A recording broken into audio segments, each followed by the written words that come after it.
ನಮಸ್ತೆ ಕರ್ನಾಟಕ. ನನ್ನ ಯೂಟ್ಯೂಬ್ ಕುಟುಂಬದ ಸದಸ್ಯರೆಲ್ಲರಿಗೂ ನನ್ನ ವಂದನೆಗಳು. ಮಂಚಾಲಮ್ಮನ ಆಶೀರ್ವಾದವನ್ನು ಪಡೆಯುತ್ತಾ, ಆರಾಧ್ಯರನ್ನ ಸ್ಮರಣೆ ಮಾಡ್ತಾ, ತಾಯಿ ಮಾರಿಕಾಂಬೆಯನ್ನ ಸ್ಮರಿಸುತ್ತಾ ಇವತ್ತು ನಾನು ನಿಮ್ಮ ಮುಂದೆ ಬಂದಿದ್ದೇನೆ. ನನ್ನ ಕಾರ್ಯಕ್ರಮಕ್ಕೆ ತಮಗೆಲ್ಲರಿಗೂ ಸ್ವಾಗತವನ್ನು ಬಯಸುತ್ತಾ, ನಮ್ಮ ಆರಾಧ್ಯರು ನಿಮ್ಮೆಲ್ಲರನ್ನ ಕಾಪಾಡಲಿ, ಅವರ ಕರುಣ ಕೃಪಾ ಕಟಾಕ್ಷ ಸದಾ ನಮ್ಮ ಮೇಲೆ ಇರಲಿ ಅಂತ ಹೇಳ್ತಾ ಇವತ್ತಿನ ಕಾರ್ಯಕ್ರಮವನ್ನು ಶುರು ಮಾಡ್ತಾ ಇದ್ದೀನಿ. ಇವತ್ತಿನ ಕಾರ್ಯಕ್ರಮದಲ್ಲೂ ಸಹಿತ ರಾಯರ ಒಂದು ಭಕ್ತರ ಪವಾಡವನ್ನು ತಂದಿದ್ದೀನಿ. ಬಹುಶಃ ನಾವು ಹೇಳಿದ್ದು ಆಗತ್ತೆ, ಇನ್ನು ಕೆಲವರಿಗೆ ಹೇಳಿದ್ದಾಗತ್ತೆ, ಅದು ಒಳ್ಳೇದಾಗ್ಲಿ ಕೆಟ್ಟದ್ದಾಗ್ಲಿ ಆಗತ್ತೆ ಅಂತಾರೆ. ಹಾಗಾದ್ರೆ ಅವರೇನು ದೇವತಾ ಮನುಷ್ಯರೇನಲ್ಲ.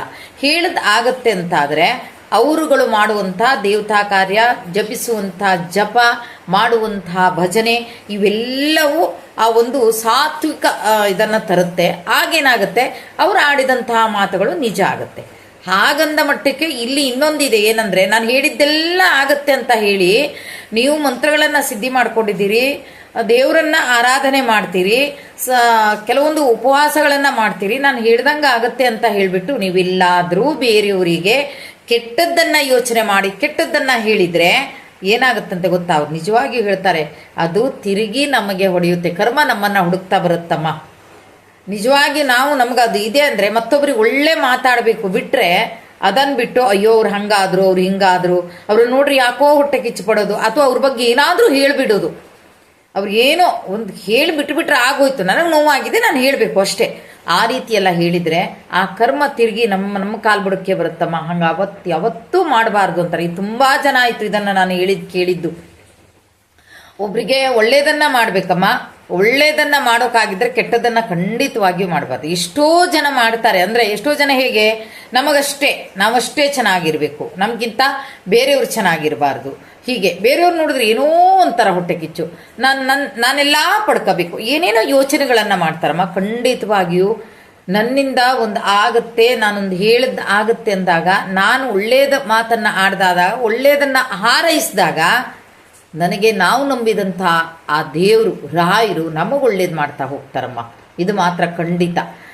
ಹಾಗೆ ಏನಾಯ್ತು, ನೀವೇನು ಹೇಳಿದ್ರಿ ಅಂತ ನಾನು ಅವ್ರ ಹತ್ರ ಕೇಳಿದಾಗ ಅವರೊಂದು ವಿಷಯ ಹೇಳ್ತಾರೆ. ಅವ್ರ ಊರಿನಲ್ಲಿ ಒಂದು ಹುಡುಗಿ ಜಾಬಿಗೆ ಹೋಗ್ತಾ ಇದೆ, ಮದುವೆ ಆಗದೆ ಇರುವಂಥ ಹುಡುಗಿ. ಅವಳು ಒಂದು ಜಾಬಿಗೆ ಹೋಗ್ತಾನೆ ಇದೆ. ಪಾಪ ತನ್ನಷ್ಟಕ್ಕೆ ತಾನು ಹೋಗಿ ತನ್ನಷ್ಟಕ್ಕೆ ತಾನು ಬರುವಂಥ ಹುಡುಗಿ. ಇದ್ದಕ್ಕಿದ್ದಂತೆ ಆ ಹುಡುಗಿಗೆ ಹುಷಾರ್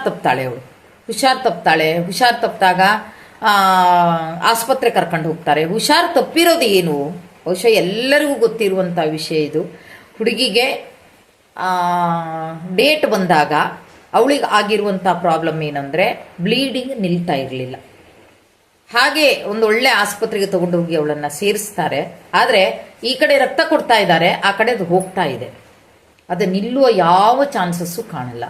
ಆಗ ಡಾಕ್ಟ್ರು ಏನು ಮಾಡ್ತಾರೆ, ಅದನ್ನು ನೋಡಿಬಿಟ್ಟು ಹೇಳ್ತಾರೆ, ಇದು ಮಾಮೂಲಿ ಅಲ್ಲ, ಇದು ಬೇರೆ ಕಾಯಿಲೆ ಇದೆ ಇವಳಿಗೆ, ಹಾಗಾಗಿ ಇದು ಹಾಗಾಗ್ತಾ ಇದೆ ಅಂತ. 2 ದಿವಸ ನೋಡುವ, ಆಮೇಲೆ ಅದನ್ನ ಟೆಸ್ಟಿಗೆ ಕಳಿಸಿದ ಮೇಲೆ ನಿಲ್ತದೆ ಅಂತ ನೋಡೋಣ. ಒಮ್ಮೆ ಕಳಿಸಿಲ್ಲ ಆಗಿಲ್ಲ ಅಂದ್ರೆ ಇದೇನೆ ಟೆಸ್ಟ್ ಮಾಡಿ ಕಳಿಸ್ಬಿಡೋಣ ಅಂತ ಅಂದ್ರು. ಮನೇಲೆಲ್ಲ ಬೊಬ್ಬೆ ಶುರು ಮಾಡಿಬಿಟ್ಟಿದ್ದಾರೆ. ಯಾಕಂದ್ರೆ ಡಾಕ್ಟ್ರು ಗ್ಯಾರಂಟಿ ಕೊಟ್ಟೇ ಇಲ್ಲ. ಇದೇ ಕಾಯಿಲೆ ಜೊತೆಗೆ ಏನಾಗಿದೆ ಅಂದ್ರೆ ಗ್ಯಾರಂಟಿ ನಾವು ಕೊಡುವುದಿಲ್ಲಮ್ಮ ಅಂತ. ಯಾಕಂದ್ರೆ ಯಾರು ಗ್ಯಾರಂಟಿ ಕೊಡೋಕ್ ಸಾಧ್ಯ ಇಲ್ಲ ಅಲ್ವಾ. ಈ ಕಡೆ ಬ್ಲಡ್ ಕೊಡ್ತಾ ಇದ್ದಾರೆ, ಮತ್ತೊಂದ್ ಕಡೆ ಹೋಗ್ತಾ ಇದೆ ಅಂದ್ರೆ ಯಾವ ಮನುಷ್ಯನಲ್ಲಿ ಚೈತನ್ಯ ಇರುತ್ತೆ. ಹಾಗೆ ಎಲ್ಲರೂ ಮಾತಾಡ್ತಾ ಇರುವಾಗ ಒಬ್ರು ರಾಯರ ಭಕ್ತರಿದ್ರೆ ಈ ಸುದ್ದಿಯನ್ನ ಹೇಳ್ತಾರೆ. ಇಲ್ಲ, ಈಗ ಆಗ್ಬಿಟ್ಟಿದೆ, ಪಾಪ ಹೀಗ ಅಂದ್ಬಿಟ್ಟಿದಾರಂತೆ ಡಾಕ್ಟ್ರು, ಏನು ಮಾಡಿದ್ರು ಕಂಟ್ರೋಲ್ ಆಗ್ತಾ ಇಲ್ಲ, ಡಾಕ್ಟ್ರು ಎಲ್ಲ ಆಸೆನೂ ಬಿಟ್ಟುಬಿಡಿ, ಈ ಕಾಯಿಲೆ ಇರೋ ಕಾರಣ ಹಿಂಗಾಗಿದೆ ಅಂತ. ಯಾವ ಕಾಯಿಲೆ ಅಂತ ಕೇಳ್ತಾರೆ ಅವರು. ಕ್ಯಾನ್ಸರ್ ಅಂತದ್ದು. ಯಾಕಂದ್ರೆ ಇನ್ನೂ ಆ ಹೆಣ್ಮಕ್ಳಿಗೆ ಮದುವೆನೂ ಆಗಿಲ್ಲ. ಅವಾಗ ಇವ್ರ ಮನಸ್ಸಲ್ಲಿ ಅದು ಏನು ಅನ್ಸುತ್ತೆ ಏನೋ ಗೊತ್ತಿಲ್ಲ, ಅವರೊಂದು ಮಾತನ್ನ ಅವ್ರ ಎದುರಿಗೆ ಹೇಳ್ತಾರೆ, ಸಾಧ್ಯನೇ ಇಲ್ಲ ಅವಳಿಗೆ ಆ ಕ್ಯಾನ್ಸರ್ ಬರ್ಲಿಕ್ಕೆ ಅಂತಾರಂತೆ. ಕ್ಯಾನ್ಸರ್ ಬರ್ಲಿಕ್ಕೆ ಸಾಧ್ಯ ಇಲ್ಲ, ಇನ್ನೊಂದು 2 ದಿವಸದೊಳಗೆ ಅವಳಿಗೆ ಆರಾಮ ಆಗ್ತಾಳೆ, ಆ ಕ್ಯಾನ್ಸರ್ ಅಂತೂ ಖಂಡಿತ ಇಲ್ಲ ಅಂತ. ಆರಾಮ ಆಗ್ತಾಳೆ ಅಂದ ತಕ್ಷಣ ಅಲ್ಲಿದ್ದವ್ರು ಸ್ವಲ್ಪ ನಕ್ಕಿದ್ರಂತೆ. ಅಂದ್ರೆ ಅಲ್ಲಿ ಸಿಚುವೇಶನ್ನ ಮನೆಯವ್ರು ಬಂದು ಹೇಳಿದಾಗ ಗೊತ್ತಾಗ್ತಿತ್ತು ಅಲ್ಲಿ ಯಾವ ರೀತಿ ಅಂತ. ಡಾಕ್ಟ್ರೇ ಕೈ ಬಿಟ್ಟಾಗ ಇವಳೇನು ಹೇಳ್ತಾಳೆ, ಸಾಯ ಮನುಷ್ಯನನ್ನ ಉಳಿಸ್ತಾರೆ ಅಂತ ಹೇಳ್ತಾಳೆ ಅಂತ. ಆಗ ಅವ್ರೊಂದು ಕೆಲಸ ಮಾಡ್ತಾರೆ, ಹುಡುಗಿಯ ಅತ್ತಿಗೆಗೆ ಫೋನ್ ಮಾಡ್ತಾರೆ. ಅತ್ತಿಗೆಗೆ ಫೋನ್ ಮಾಡಿ ಆವಾಗ ಅವ್ರೊಂದು ಮಾತನ್ನು ಹೇಳ್ತಾರೆ, ಏನೂ ಆಗಲ್ಲ, ಹೆದರೋದು ಬೇಡ, ಆ ಕಾಯಿಲೆನೂ ಅವಳಿಗಿಲ್ಲ, ನೀವು ಯಾಕೆ ಹೆದರ್ತಾ ಇದ್ದೀರಿ? ಆದರೆ ಅವರ ತಾಯಿಗೆ ಒಂದು ವರ್ತಮಾನವನ್ನು ಕೊಡಬೇಕು. ನೀವು ರಾಯರಿಗೆ ನೀವೇನು ಪೂಜೆ ಕೊಡ್ತೀರಿ ಅದನ್ನು ಕೇಳ್ತಾ ಇಲ್ಲ, ಆದರೆ ಆ ರಾಯರನ್ನ ಸ್ಮರಣೆ ಮಾಡಿ ಒಂದು ರಾಯರಲ್ಲಿ ಪ್ರಾರ್ಥನೆಯನ್ನ ಎಲ್ಲಿದ್ದಾರೆ ಅಲ್ಲೇ ಸಲ್ಲಿಸ್ಲಿಕ್ಕೆ ಹೇಳು.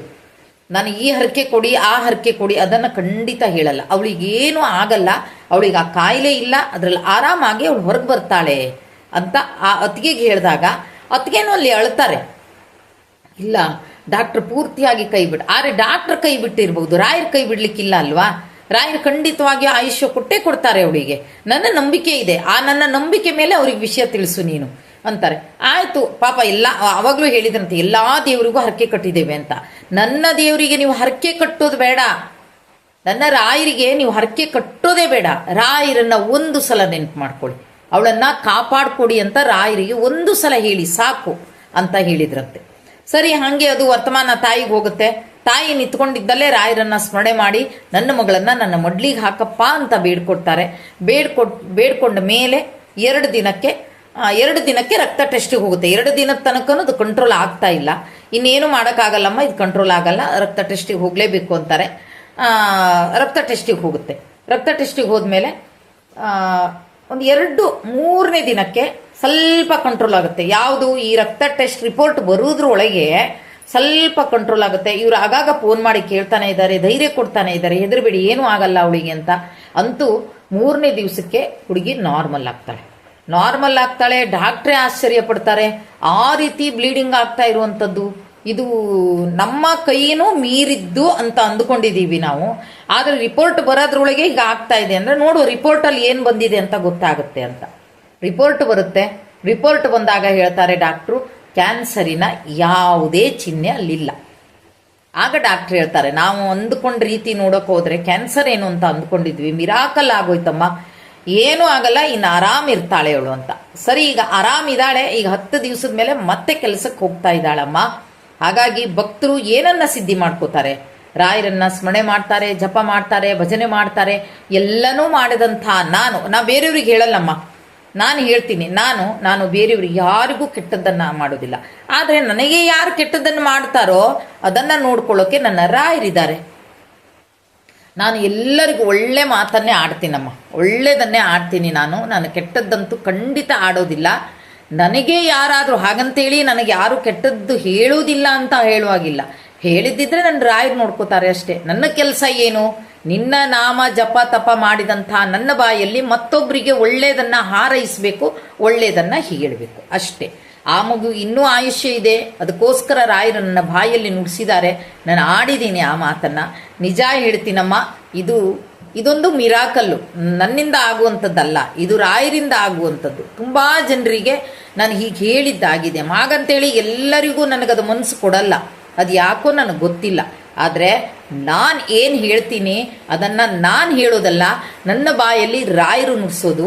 ಆಮೇಲೆ ಆ ಹುಡುಗಿ ಇನ್ನು ರಾಯರ ಭಕ್ತಳು ಆಗ್ತಾಳೆ. ಯಾಕಂದ್ರೆ ಎಲ್ಲರಿಗೂ ಗೊತ್ತಾಗಿದೆ, ರಾಯರನ್ನ ಸ್ಮರಣೆ ಮಾಡಿದ ಮೇಲೆ ಒಂದು ಹತೋಟಿಗೆ ಬಂದಿದೆ ಅಂತ ಎಲ್ರಿಗೂ ಗೊತ್ತಾಗಿದೆ. ಜೊತೆಗೆ ಕಾಯಿಲೆ ಇಲ್ಲ ಅಂತ ಆ ಅಮ್ಮ ಹೇಳಿದ್ದಾರೆ, ಬಾಯಿ ತುಂಬ ಅಕ್ಕ ಹೇಳಿದಾಳೆ, ಆ ಕಾಯಿಲೆನೂ ಇಲ್ಲ ಅಂದಮೇಲೆ ಯಾವ ದೇವ್ರಿಗೆ ಹರಕೆ ಕಟ್ಟಿ, ನನ್ನ ದೇವ್ರಿಗೆ ಹರಕೆ ಕಟ್ಟಬೇಡಿ, ನನ್ನ ದೇವರಿಗೆ ಸ್ಮರಣೆ ಮಾಡಿ ಸಾಕು ಅಂತ ಹೇಳಿದ್ರು. ಅದೇ ಲೆಕ್ಕ ಪ್ರಕಾರ ರಾಯರ ಸ್ಮರಣೆಯನ್ನ ಮಾಡಿ ಇವತ್ತು ಆ ಹೆಣ್ಣು ಮಗಳು ಒಂದು ರಾಯರ ಕುಟುಂಬಕ್ಕೆ ಒಂದು ಕುಟುಂಬನೇ ಬಂತು. ಅಂದರೆ ರಾಯರನ್ನ ನಂಬಲಿಕ್ಕೆ ಶುರು ಮಾಡಿದ್ರು. ಎರಡನೇದು, ಆ ಒಂದು ಭಕ್ತಿಯ ಮಾತನ್ನ ರಾಯರು ನಿಜ ಮಾಡಿಕೊಟ್ರು. ಯಾಕೆ ನಿಜ ಮಾಡಿಕೊಡ್ತಾರೆ ಅಂದರೆ ಅಲ್ಲಿ ಆ ಮನಸ್ಸಲ್ಲಿ ಕಲ್ಮಶ ಇಲ್ಲಮ್ಮ. ನಾನು ಉದ್ದಟತನಕ್ಕೆ ಹೇಳ್ಕೊಳ್ತಾನೆ ಇಲ್ಲ. ನಾನು ಯಾರಿಗೆ ಹೇಳೋದಾದರೂ ಅಷ್ಟೇ ಒಳ್ಳೇದನ್ನ ಹೇಳಿ, ಒಳ್ಳೇದನ್ನ ಮಾಡಿ. ನನ್ನ ವೈರಿ ಆಗಿರಲಿ, ಅವರು ನನ್ನ ವೈರಿ ಆದರೂ ಸಹಿತ ಅವ್ರಿಗೆ ಒಳ್ಳೇದಾಗಲಿ ಅಂತಾನೆ ಅನ್ಬೇಕು ನಾವು. ಆಗ ನನಗೆ ಒಳ್ಳೇದು ಮಾಡೋಕ್ಕೆ ನನ್ನ ರಾಯರಿದಾರಮ್ಮ, ಖಂಡಿತ ನನ್ನ ರಾಯರು ಮಾಡ್ತಾರೆ. ರಾಯರು ನನ್ನ ಒಬ್ಬಳ ಸೊತ್ತಲ್ಲ, 10 ಜನರು, ಕೋಟಿ ಜನರ ಸೊತ್ತು ನನ್ನ ರಾಯರು. ನನ್ನ ರಾಯರು ನನಗೊಬ್ಳಿಗೆ ಅಂತ ಹೇಳೋದಿಲ್ಲಮ್ಮ. ನಾನು 10 ಜನರ ಸೊತ್ತು, ಅದಕ್ಕಾಗಿ ಹಂಚೋದು. ನೀವು ರಾಯರ ಭಕ್ತರಾಗಿ ಅಂತ ಹೇಳೋದಮ್ಮ ನಾನು. ಹಾಗಾಗಿ ನೋಡಿ, ಇದೊಂದು ಪವಾಡ ರಾಯಿ ನನ್ನ ಬಾಯಲ್ಲಿ ನುಡಿಸಿದಾರಮ್ಮ.